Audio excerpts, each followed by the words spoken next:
A mother and son, executed on their own land. A teenager, lost at sea after a drunken crash. A housekeeper, dead at the bottom of a staircase. A gay classmate, found on a rural road with blunt force trauma. And at the center of it all, a name that once ruled the courts of South Carolina, Murdaugh. This isn't a movie, this happened, and it tore down one of the most powerful legal families in American history.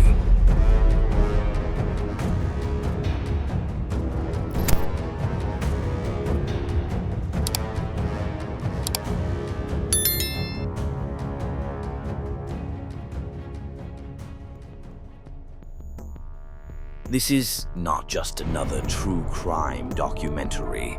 This is the fall of a family that once ran the justice system and then got swallowed by it. In South Carolina, the name Murdaugh used to mean law, order, and legacy. For nearly 100 years, the Murdaugh family controlled courtrooms in the Low Country. 3 generations of prosecutors, feared and respected. Their roots ran deep, their reach even deeper.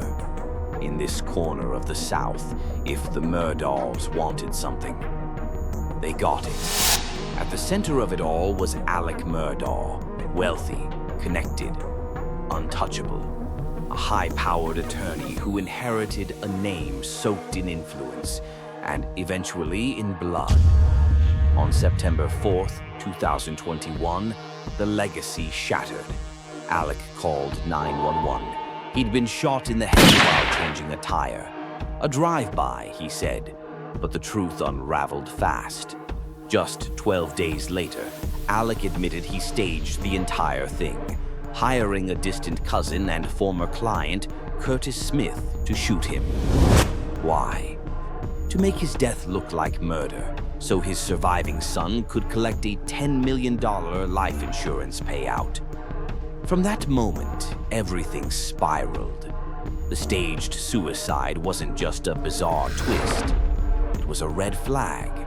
And suddenly, the spotlight turned hot on Alec, and the entire Murdaugh murders case exploded. Allegations surfaced of opioid addiction, embezzlement, and criminal cover-ups. Millions of dollars stolen, multiple deaths under scrutiny, and a family empire collapsing in slow motion. In small-town America, where status is everything, the Alec Murdaugh scandal wasn't just a local story. It became a true crime phenomenon across the country. Because you don't fake your own murder, unless you've got a lot to hide. This was no longer a Southern drama. It was a national reckoning, and the beginning of one of the darkest, most twisted true crime stories in modern American history. And this is just chapter 1 of the Murdaugh murders.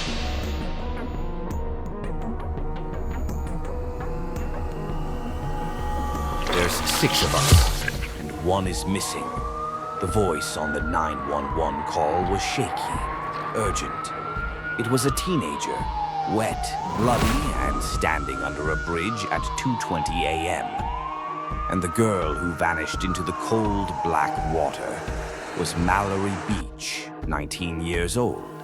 This wasn't just a boating accident. This was the first public crack in the golden image of the Murdaugh family, and the start of a true crime story that would rock South Carolina. February 24th, 2019. 6 friends, all underage, boarded a boat owned by the Murdaughs. Paul Murdaugh was at the wheel. He had bought alcohol earlier using his older brother's ID, Buster Murdaugh's. By midnight, Paul was drunk, aggressive, and refusing to let anyone else drive. Witnesses say Paul had a dark, violent alter ego when intoxicated. He slapped his girlfriend, yelled at his friends, and drove like nothing could touch him. At 2:20 a.m., the boat slammed into a bridge at full speed. Mallory was thrown into the river. Her boyfriend dove in after her, but she was gone. The others were hurt, shaken, bleeding, but alive. When first responders arrived, chaos unfolded. Paul stayed quiet, but Anthony Cook, Mallory's boyfriend, was screaming in rage. He looked at deputies, then pointed at Paul. "You know who that is? That's Paul Murdaugh. Good luck." Those two words, say good luck, echoed what many in town already believed. Paul wouldn't be held accountable. At the hospital, things got worse. Survivors said Alec Murdaugh, Paul's father, showed up fast. He allegedly moved from room to room, pressuring the teens to stay quiet. One hospital worker claimed Alec was overheard saying, "She's gone. Don't worry, I'll take care of it." Despite a blood alcohol level 3 times the legal limit, Paul wasn't arrested. He was never handcuffed, never treated as a suspect. Nearly 2 months later, Paul was charged with 3 felony counts, including boating under the influence resulting in death. He pleaded not guilty and remained free. The Beach family, devastated, filed a wrongful death lawsuit, but justice never came, because before the case could go to trial, Paul Murdaugh was murdered, alongside his mother, Maggie. Some say Paul was silenced, others say it was justice served. But whatever the truth, Mallory Beach was the first casualty in the unraveling of the Murdaugh dynasty. Her death was more than a tragedy, it was a warning shot, and the water hasn't been calm since.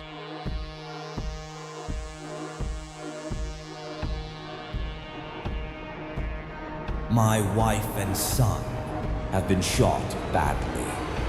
Okay, and are they breathing? No, ma'am. That chilling 911 call came in at 10:07 p.m. on June 7, 2021, from Alec Murdaugh, standing outside his family's rural estate, Moselle, in Colleton County, South Carolina. By the time first responders arrived, the truth was already too ugly to hide.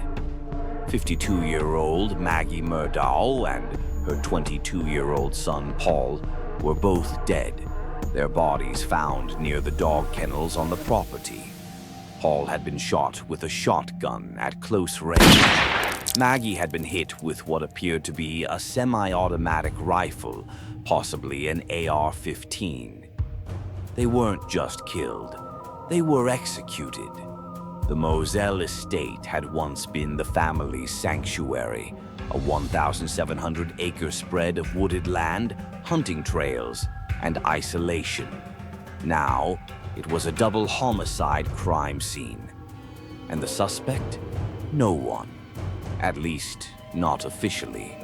But all eyes turned to the man who placed the call, Alec Murdaugh.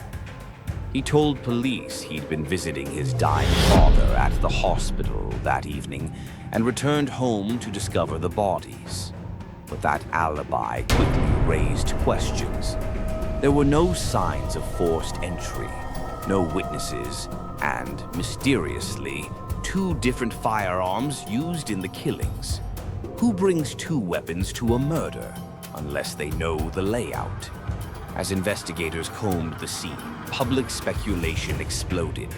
Some believed the murders were revenge, tied to the Mallory Beach lawsuit, which was closing in on Paul. Others suspected a hitman, hired by someone who wanted the family silenced. But for many in the community, there was only one question that mattered. Did Alec Murdaugh kill his own wife and son? In public, Alec denied everything. Through his lawyers, he said he was devastated, cooperative, and completely innocent. But whispers began to circulate. Maggie and Alec's marriage was strained. According to reports, Maggie had spoken to a divorce attorney. She was allegedly lured to Moselle that evening by Alec, and she may not have gone willingly.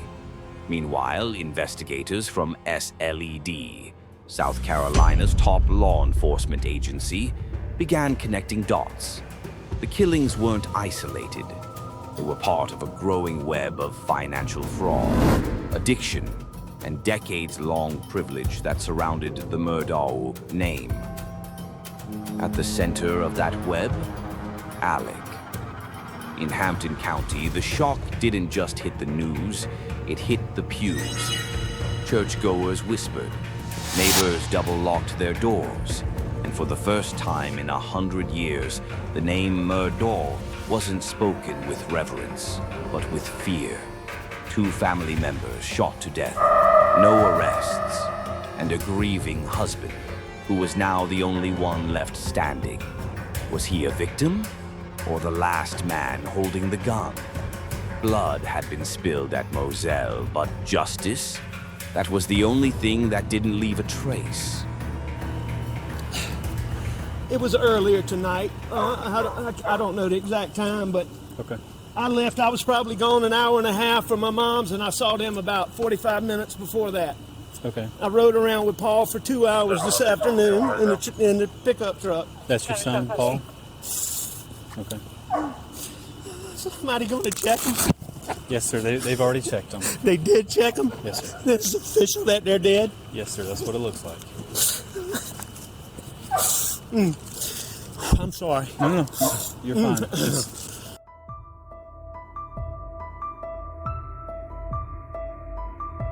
September 4th, 2021. Just 3 months after the murders of Paul and Maggie Murdaugh, Alec Murdaugh made another 911 call.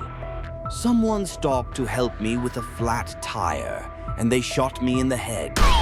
The news was explosive. Alec Murdaugh shot on a rural back road.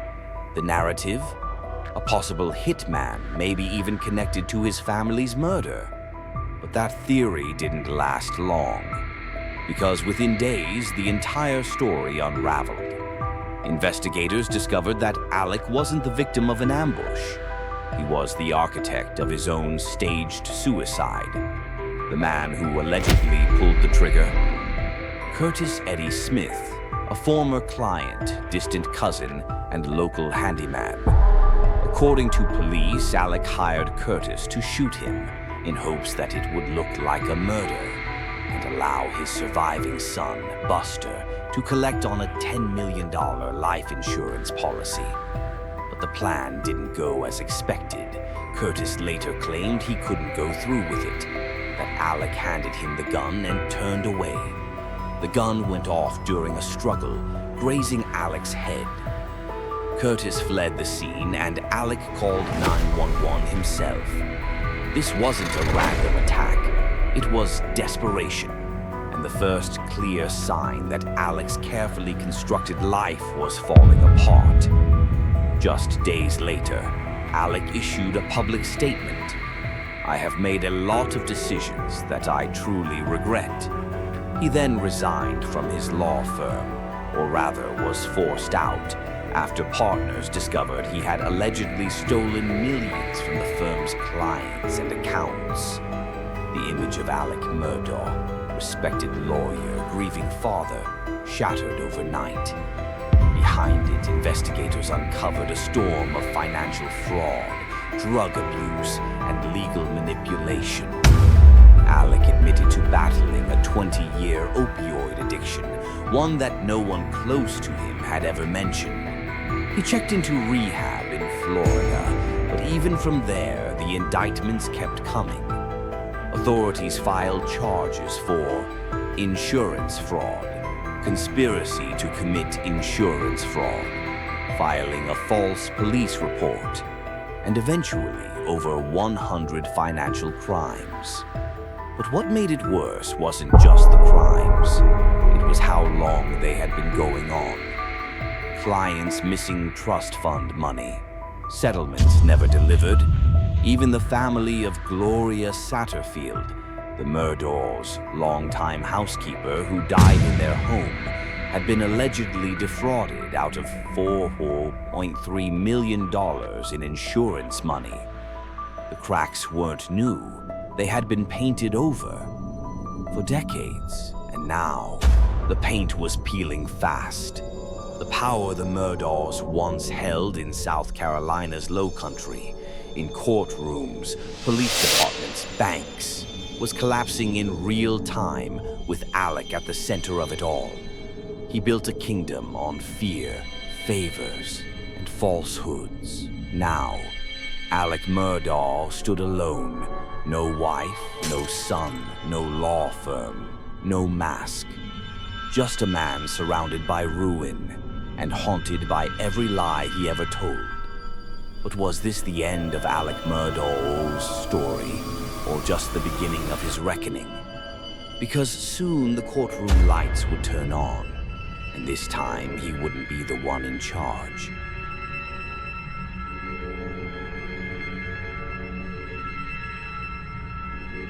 January 2023.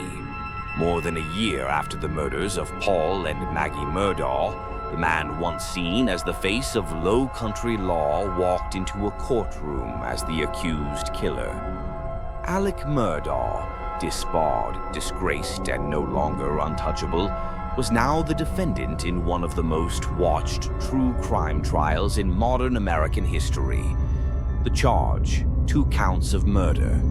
The stakes, his life. The prosecution painted a picture of a man cornered by lies, collapsing under the weight of financial crimes, addiction, and mounting legal pressure. And on the night of June 7, 2021, just hours after being confronted about missing money at his law firm, prosecutors say Alec lured Maggie and Paul to the family's estate and killed them in cold blood to buy himself time. Their case was built around circumstantial evidence, but one key piece stood out. A cell phone video recovered from Paul's phone, taken minutes before his death, at the dog kennels. In the background, 3 voices could be heard: Paul, Maggie, and Alec. This contradicted Alec's alibi that he wasn't near the kennels that evening. It was the smoking gun, and it came from the victim's own phone. Alec took the stand in his own defense, a risky move. He admitted to lying to investigators, claiming paranoia from drug addiction made him distrust SLED, the state's investigative agency. But when pressed, he denied the murders again and again. I would never hurt Maggie, and I would never hurt Paul. Ever. The jury didn't buy it. After less than 3 hours of deliberation, the verdict was read. Guilty on all counts. In the courtroom, you could hear a pin drop. Some gasped, others nodded quietly. But Alec? He just blinked, as if the whole thing still didn't feel real.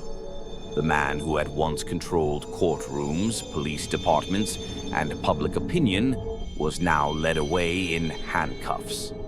In the days that followed, Judge Clifton Newman addressed Alec directly. You've engaged in such duplicitous conduct. I don't question at all the state's decision to seek life without parole.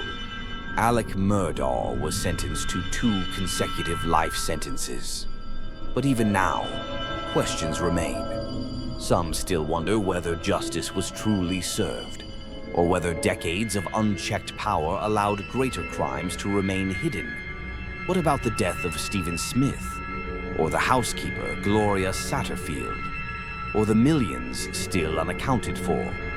In America, justice is blind, but sometimes it's also late. By the time it arrives, the damage is already done.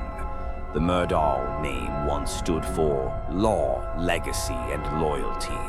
Today it stands as a symbol of corruption, collapse, and consequences.